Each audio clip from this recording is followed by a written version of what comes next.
Next I'll be cutting the cowl for the engine and the muffler.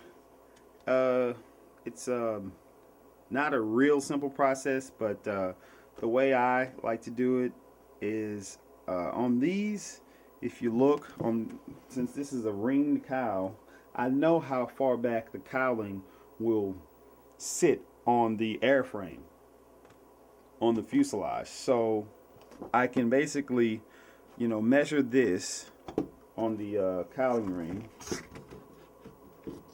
how far back it'll sit, and measure it on the fuselage, how far back that will be, and tape a piece of cardboard so that it sits at the same place to where like the cowling will sit. And once that's measured and taped off, I'll trace the engine head and muffler opening on the side. Once I'll just basically roughly mount the muffler on there and trace the opening, and I will transfer that to the cowling. Alright, here's the bottom of the cowling here. I will basically line my piece of paper up with the edge of the cowling, because that is where it'll be on the plane, and I'll take my X-Acto from what I've traced out and cut the opening in the paper, and I can just take the paper, tape it down or whatever, and I can trace it out onto the cowling, or I can just Dremel out the opening that I've cut in the paper for the cowling. I'll show you how that process is done.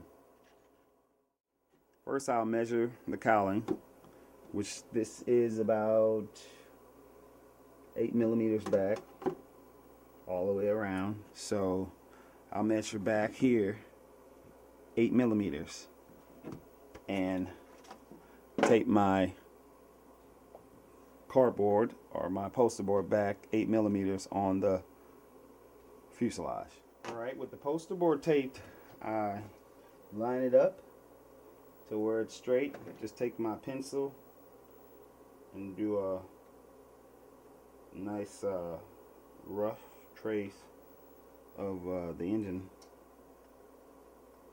cut out here. Alright, that's approximate. Now I'll put the muffler on.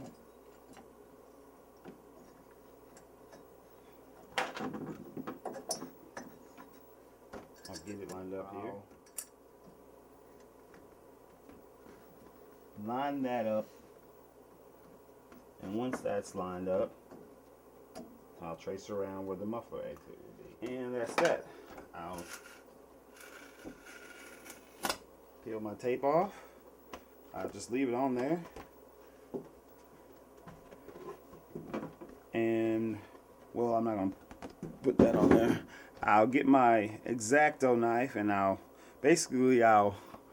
I'll do is you probably can't see it, but I'll, darken this up, get my X-Acto knife, cut around these tracings that I've drawn on here, and transfer them to the cowling. Okay, now I've basically lined this up here, the poster board with the edge of the cowling on the back side, and I have my cutouts lined up, and now I will take my Dremel and basically trace around here and the muffler exit onto the cowling.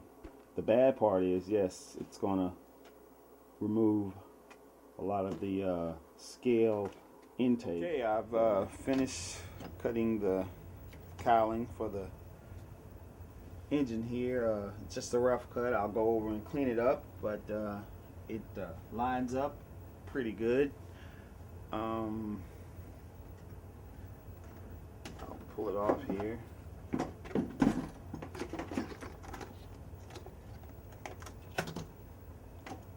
And if you look, it's still kind of rough. I'll go over with the Dremel with the sanding tool and sand the edges and straighten everything out. Cowling install.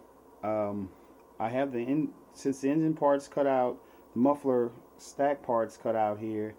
Now on the inside here, the manifold or the jug that's coming off the muffler that's on the front, it's hitting up against the front of the cowling here, so I will have to cut into here a little bit to get the cowling to go on there all the way. So I'll just look on the inside, I get a pencil or something, I mark where it's hitting, and I kind of guesstimate that I know that it'll go, this will have to go forward approximately another 1/2 inch to 3/4 of an inch, so I'll mark, you know, approximately that far in front of it. I'll just do fine adjustments to get this to where it's the cowl is sitting on here and it's flush and everything's okay. Now I've just about finished the cowling here. Everything's lined up, all the cutouts are cut. Only thing now is once I put the spark plug boot on, I might have to maybe cut a little bit more, but I'll tackle that when I reach that point. I did have to cut out a substantial amount of the cowling down here. The only thing that I did notice with the cowl on here and the DLE with stock everything, stock standoffs, there is a greater gap in between the spinner. Instead of the usual 1/4 of an inch or, you know, smaller 1/8 of an inch, the gap is more of almost a 1/2 inch gap there. So in order to fix that, you can use shorter standoffs, which you would have to go in and basically adjust everything else, like the muffler here with the stock standoffs. It sits in front of the firewall. I'll show you. If you look here, if you shorten up the standoffs, you would also have to Dremel out this part of the firewall. It's actually not into the firewall, it's just like a lip here. You would have to cut that back so that the muffler, it would be able to come back a little bit, so that the spinner gap between the hub and the back plate, or between the hub and the front of the cowling here, isn't as much. Or you can basically get rid of the stock muffler altogether. There is a can tunnel, and basically do the can setup and run the header back, and you won't have to worry about cutting out as much of the cowling, and you will keep some of the more scale. Thing on the cowling install here, once you have it cut out, there's also these mounting tabs. There's 2 on the bottom side.